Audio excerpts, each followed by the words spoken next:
بدعت سے بچنا یہ اصل میں پاکی ہے، کفر سے بچنا یہ اصل میں پاکی ہے۔ کفر پلیدی ہے، شرک پلیدی ہے، اس سے دل پلید ہوتا ہے، رجحانات خیالات انسان کے پلید ہوتے ہیں۔ تو اللہ نے کفر کو اس لیے حرام قرار دیا، ناجائز قرار دیا، تاکہ انسان کفر کی پلیدی سے بچ جائے، شرک کی پلیدی سے بچ جائے۔ بدعات، رسومات، خرافات جتنی ہیں من مانی بنی بنائی، یہ ساری دل کو میلا کرتی ہیں، گندا کرتی ہیں، خراب کرتی ہیں۔ اب ان سے بچنا یہ بھی پاکی ہے۔ اسی طریقے سے جھوٹ سے بچنا، غیبت سے بچنا، گالی گلوچ سے بچنا، یہ بھی زبان کو پاک رکھنے کے لیے ہے۔ بد نگاہی سے بچنا آنکھ کو پاک رکھنے کے لیے ہے۔ دوسرے کے بارے میں گندا سوچنے سے بچنا، یہ دماغ کی سوچ کو پاک رکھنے کے لیے ہے۔ نماز پڑھنی ہے تو پاکی، تلاوت کرنی ہے تو پاکی، مسجد میں آنا ہے تو پاکی۔ جتنا پاکی پر اسلام نے زور دیا ہے، اتنا کسی اور مذہب نے، کپڑا پاک ہو، جسم پاک ہو، جگہ پاک ہو، ہر لحاظ سے ظاہری طور پر بھی پاک ہو، باطنی طور پر بھی پاک ہو۔ ایک بندے نے چھوٹا پیشاب کیا ہے، اب وہ پورا وضو کر رہا ہے۔ ایک بندے کے جسم سے صرف ہوا خارج ہوئی ہے، تب بھی وہ پورا وضو کر رہا ہے۔ ایک بندے کو احتلام ہوا ہے، جنابت ہوئی ہے، تو وہ سر کے بالوں سے لے کے پاؤں کے ناخن تک پورا جسم دھو رہا ہے۔ ایک ذرہ جگہ بھی اگر خشک رہ گئی، پانی نہ لگا، تو گویا وہ ناپاک ہے۔ اگر پانی نہیں ملتا تو پھر اس کے متبادل تیمم رکھا ہے، لیکن پاکی کے بغیر مذہب نے رہنے نہیں دیا۔ اب یہ تو ہے اس طرح سے، اور اس سے بھی بڑھ کر کے جو باتیں آپ نے کل سنی ہیں، محرمات شرعیہ جو بیان کیا گیا ہے، یہ ہمارے نسب کو پاک رکھنے کے لیے ہے، یہ ہماری اولاد کو، ولادت کو، ہماری جان کو پاک رکھنے کے لیے ہے کہ اس کے اندر بھی کوئی ملاوٹ نہ ہو۔ یہ کتنی زیادہ پاکی کا اہتمام ہے اسلام کے اندر، شریعت کے اندر۔ اور پھر نکاح کے ساتھ میاں بیوی ملتے ہیں، ہم بستری کرتے ہیں، صحبت کرتے ہیں۔ میاں بیوی کا ملنا، اس سے جو مسائل، جو احکام ثابت ہوتے ہیں حرمت کے، رشتہ داری کے، تو فرمایا اگر دودھ اس طریقے سے عورت کا استعمال کر لیا اس دودھ والی عمر میں، اس سے بھی وہی حکم ثابت ہو جاتا ہے۔ اور اس طریقے سے جو نکاح کی وجہ سے، مساہرت کی وجہ سے جو حرمت آتی ہے، مرد عورت کا نکاح ہوتا ہے، اس کی وجہ سے جو مساہرت آتی ہے، حرمت آتی ہے، رشتہ داری بن جاتی ہے۔ تو اگر کوئی بندہ ناجائز طریقے سے کسی عورت سے ملتا ہے، زنا اور بدکاری میں مبتلا ہوتا ہے، تو اس کی وجہ سے بھی وہی حرمتیں ثابت ہوتی ہیں، ان کے اصول و فروع، زانی مزنیہ دونوں پر حرام ہو جاتے ہیں۔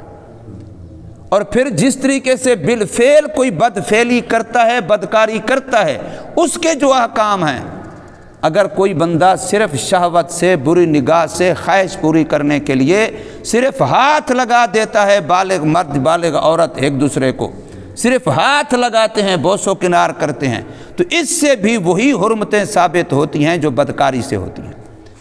یعنی گویا جیسے گناہ سے روکا ہے، گناہ کے اسباب سے بھی روکا ہے۔ بوس و کنار، ہاتھ لگانا، اس سے بھی بالکل وہی زنا والا حکم فرمایا۔ برا دیکھنا آنکھ کا زنا ہے، اور گندی باتیں کسی غیر محرم سے کرنا زبان کا زنا ہے، اور اس کی گندی باتیں سننا کان کا زنا ہے، اور اس کو ہاتھ لگانا ہاتھ کا زنا ہے، اور اس کی طرف چل کے جانا پاؤں کا زنا ہے۔ اب یہ زنا تو پلیدی ہے، اس پلیدی سے ہمیں اسلام نے کتنا پاک رکھا ہے، کتنا بچایا ہے اس سے۔ تو اسلام کی خوبیوں میں سے ایک زبردست خوبی یہ ہے پاکی، طہارت۔ اور طہارت دو قسم کی، ظاہر کی پاکی جس کو طہارت کہتے ہیں، اور اندر کی پاکی جس کو تزکیہ کہتے ہیں۔ پیروں کے پاس، صوفیوں کے پاس تزکیہ ہوتا ہے۔ نبی پاک صلی اللہ علیہ وسلم کو اللہ نے شریعت اسلامیہ میں جہاں پاکی کے لیے وضو بتلایا، جہاں پاکی کے لیے تیمم بتلایا، جہاں پاکی کے لیے غسل بتلایا، کپڑا کیسے پاک کرنا ہے، جسم کیسے پاک کرنا ہے، جگہ پلید ہو جائے کیسے پاک کرنی ہے، برتن پلید ہو جائے کیسے پاک کرنا ہے، ایک ایک چیز کی پاک کرنے کا طریقہ بتلایا۔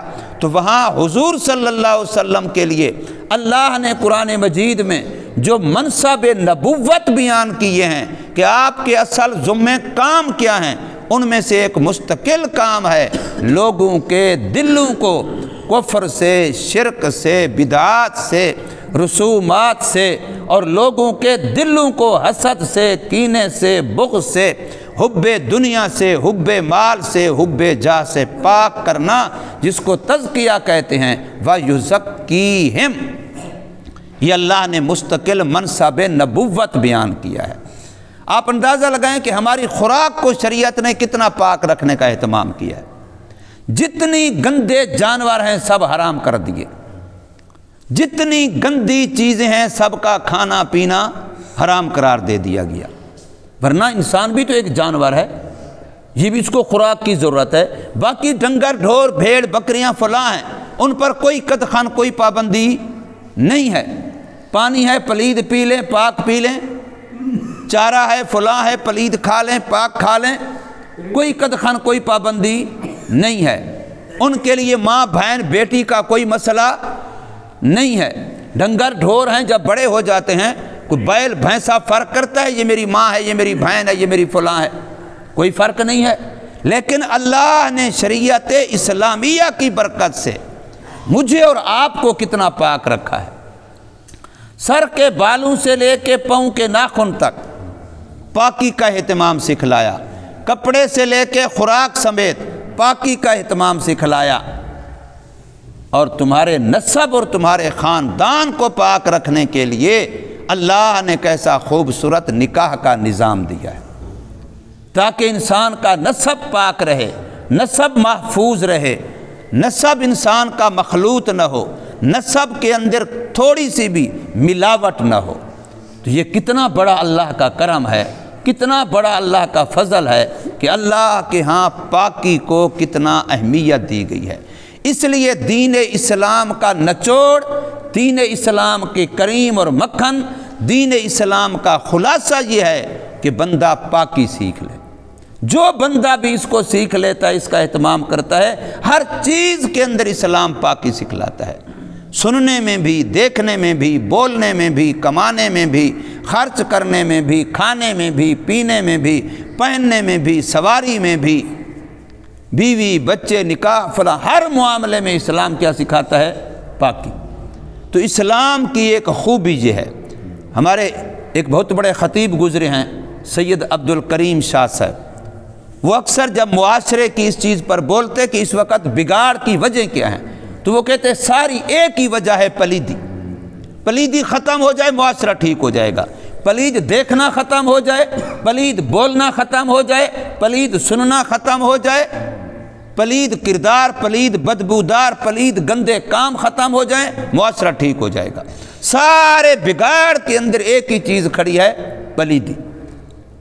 اور اللہ تبارک و تعالی نے فتح مکہ کے بعد حکم فرما دیا ہے کہ کافر پلید ہیں اور اللہ کا گھر کعبۃ اللہ حرم پاک ہے، لہٰذا اس سال کے بعد آئندہ ان کا داخلہ، کافروں کا داخلہ حرم میں منع ہے۔ حالانکہ بظاہر تو کافر نے غسل کیا ہوا ہے، نئے کپڑے پہنے ہوئے ہیں، اس کے جسم پر تو کوئی پلیدی لگی ہوئی نہیں ہے، لیکن فرمایا کفر پلیدی ہے، وہ اس کے اندر موجود ہے، اس کی وجہ سے اس کو باقاعدہ طور پر جو حدود حرم ہیں اس میں مسئلہ ہے۔ اخرج الیہود والنصارى من جزیرۃ العرب، یہ حضور صلی اللہ علیہ وسلم کا فرمان، حضرت عمر رضی اللہ عنہ نے اپنے دور خلافت میں اس کو عملی جامہ پہنایا کہ جزیرہ عرب میں کوئی یہودی، کوئی عیسائی، کوئی مشرک نہیں رہ سکتا۔ اخرج الیہود والنصارى من جزیرۃ العرب، تو گویا پاکی اللہ کو اتنا پسند ہے۔